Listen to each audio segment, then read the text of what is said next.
मूळ पक्षांनी बंडखोर आमदारांना वेळीच रोखलं पाहिजे असं न्यायमूर्ती गवई यांनी म्हटलेलं आहे आणि त्यासोबतच त्यांनी विधानसभा अध्यक्षांच्या निर्णयावरही ताशेरे ओढलेले आहेत। विधानसभा अध्यक्षांनी मर्यादा ओलांडू नये, गद्दारांना रोखलं नाही तर लोकशाहीचं मोठं नुकसान होईल असं न्यायमूर्ती गवई म्हणालेले आहेत। आपल्याला माहिती आहे की महाराष्ट्राच्या बाबतीतही असंच झालं आहे, मग ते शिवसेनेच्या बाबतीत असो किंवा राष्ट्रवादीच्या बाबतीत असो, आणि त्यामुळेच आता न्यायमूर्ती भूषण गवई यांची ही विधानं सध्या खूप चर्चेमध्ये आहेत महाराष्ट्रामध्ये देखील। सर, पुन्हा एकदा तुमच्याकडे येते। तुम्ही जसं म्हणालात की आता त्या आमदार अपात्रता संदर्भातल्या प्रकरणालाच काही अर्थ उरलेला नाहीये, कारण नवीन सरकार आलंय, नवीन आमदार निवडून आलेले, त्यामुळे आता ते काही अपात्र होण्याचा प्रश्न येत नाही। मात्र महाराष्ट्राच्या बाबतीमध्ये या गोष्टी कशा लागू होतात किंवा एकूणच देशभरात जिथे जिथे अशा प्रकारे पक्षांतर आता यापुढे होतील त्यांच्या दृष्टीनं ही विधानं किती महत्वाची आहेत, किती सूचक इशारा देणारी आहेत? बघा, तेलंगणाचं जे प्रकरण आहे त्याच्यात आता तेलंगणा विधानसभा ही अस्तित्वातली जी विधानसभा आहे, रेवंत रेड्डी मुख्यमंत्री आहेत, त्याचा हा प्रश्न आहे। बीआरएसचे 10 आमदार, हे चंद्रशेखर राव यांचे 10 आमदार हे काँग्रेसकडे गेले। 119 ची विधानसभा संख्या आहे तेलंगणाची, त्याच्यात काँग्रेसकडे, भारतीय राष्ट्रीय काँग्रेसकडे 64 ऑलरेडी आहेत, 10 बीआरएसचे त्यांच्याकडे गेले। त्यामुळे त्यांना संख्याबळ त्यांचं अजून वाढलं।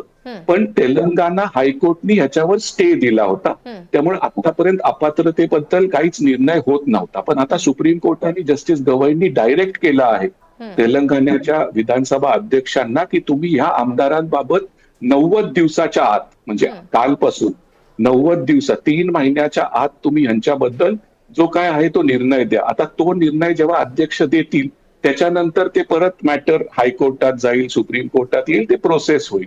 महाराष्ट्राबाबत काय तसं झालं, तुम्हाला माहित असेल 2020 मध्ये जस्टिस नरिमनांनी एक जजमेंट दिली होती मणिपूर संबंधी, सुप्रीम कोर्टाची जजमेंट आहे। त्यांचं म्हणणं होतं की त्यावेळेस पण ते म्हणले होते की 90 दिवसाच्या आत अध्यक्षांनी निर्णय घ्यावा। पण हा जो निर्णय असतो ना, आजचा जस्टिस गवईंचा निर्णय, त्यावेळेसचा जस्टिस नरिमनांचा निर्णय, हे त्या केस पुरता आहे। That cannot be used as a precedent, कारण तो जर वापरला गेला असता तर जस्टिस चंद्रचूडांनी 2023-24 मध्ये परत सांगितलं असतं राहुल नार्वेकरांना की तुम्ही 90 दिवसात, पण जस्टिस चंद्रचूड काय म्हणले, रिझनेबल पिरियड ऑफ टाइम, कारण राज्यघटनेत कुठंच वेळ मर्यादा लिहिली गेलेली नाहीये आणि कोर्ट त्याबद्दल काहीच करू शकत नाही।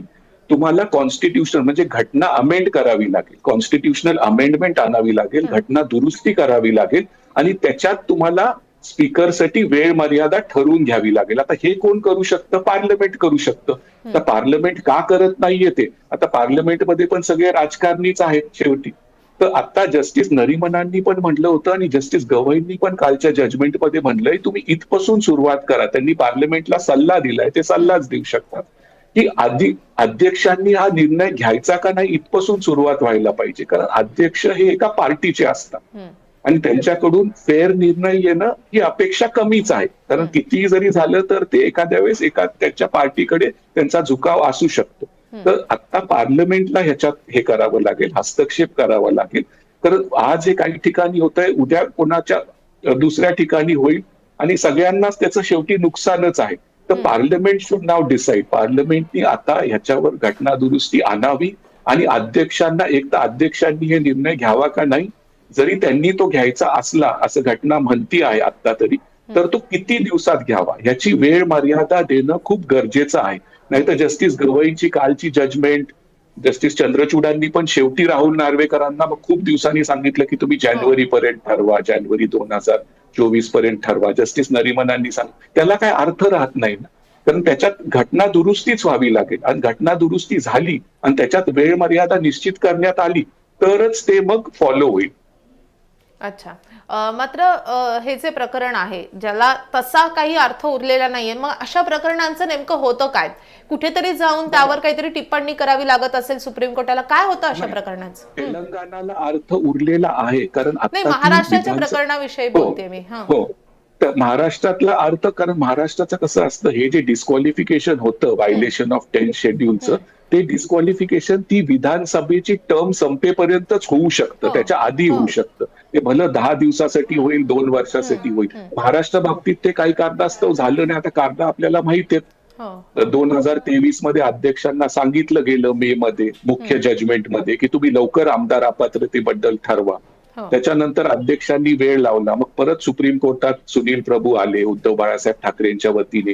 मग सुप्रीम कोर्टाने परत थोडा वेळ दिला. मग शेवटी सांगितलं की जानेवारी पर्यंत निर्णय द्या. त्याच्यात राष्ट्रवादीचं आमदार अपात्रता प्रकरण आलं. मग त्याच्यात पण सांगितलं फेब्रुवारी पर्यंत निर्णय द्या. पण तोपर्यंत निर्णय पण त्यांनी दिला. पण मग सुप्रीम कोर्टाकडे ते मॅटर आलं. काही कारणास्तव सुप्रीम कोर्ट जस्टिस चंद्रचूडांनी त्या मॅटरवर काही भाष्य केलं नाही. ते मॅटर लिस्टमध्ये असायचं पण ते पोहोचायचंच नाही कारण ते वर नसायचं लिस्टमध्ये, खाली कुठेतरी असायचं. आणि शेवट काही प्रकरण चालत गेले. ते रिटायर झाले. महाराष्ट्राची विधानसभा भंग म्हणजे संपली, अस्तित्व संपलं. नवीन विधानसभा अस्तित्वात आली. त्यामुळे त्याला काही अर्थ उरलेला नाही.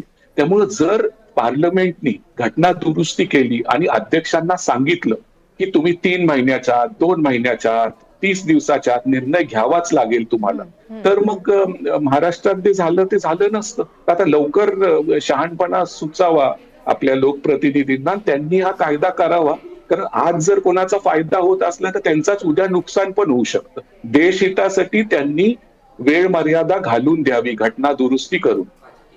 अर्थात हा एकमेव उपाय आहे, नाहीतर असे पक्षांतर होतच राहतील जे की आपण अलीकडे खूपच कॉमन आणि झालेली माधवीची गोष्ट. एक खूप इम्पॉर्टंट गोष्ट आहे. महाराष्ट्राचा सत्ता संघर्ष कधी सुरू झाला? हो. नबम रेबिया जजमेंट जी होती सुप्रीम कोर्टाची, हो. आधीची जजमेंट जस्टिस केहरांची होती वाटतं ती जजमेंट. त्याच्यात नबम रेबियामध्ये सुप्रीम कोर्टाने सांगितलंय की कोणी अध्यक्षांवर एखाद्या कुठल्याही आमदारांनी अविश्वास दाखल केला तर मग ते निर्णय घेऊ शकत नाही कशाबद्दलच, अपात्रतेबद्दल किंवा काय. तर तोच वापर झाला महाराष्ट्रात. 2 अपक्ष आमदार, मला वाटतं महेश बालदी आणि अजून कोणीतरी, अध्यक्षांवर त्यावेळेस तत्कालीन उपाध्यक्षांवर अविश्वास दाखल केला जिरवळांवर आणि त्याच्यानंतर ते प्रकरण लांबलं. त्याच्यानंतर जेव्हा मेन जजमेंट आली 2023 मध्ये मे मध्ये, ज्याच्यात जस्टिस चंद्रचूडांनी खूप ताशेरे ओढले गव्हर्नरवर वगैरे, पण त्यांनी म्हटलं की उद्धव ठाकरे यांनी राजीनामा दिला त्यामुळे आम्ही काही करू शकत नाही.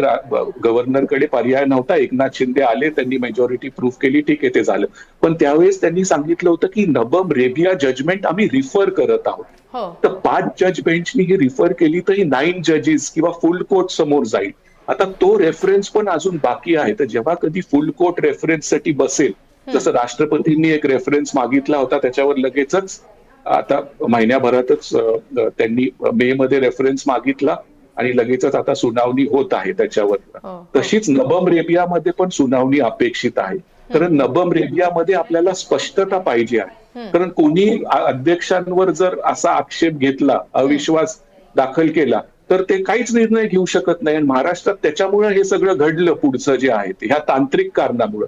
तर नबम रेबियाची पण रेफरन्स अजून सुप्रीम कोर्टात पेंडिंग आहे. अपेक्षा आहे की जस्टिस गवई रिटायर होणार आहेत 22 नोव्हेंबरला, 23 नोव्हेंबरला. त्याच्या आत त्या रेफरन्सवरही ते काहीतरी भाष्य करतील ही अपेक्षा आहे.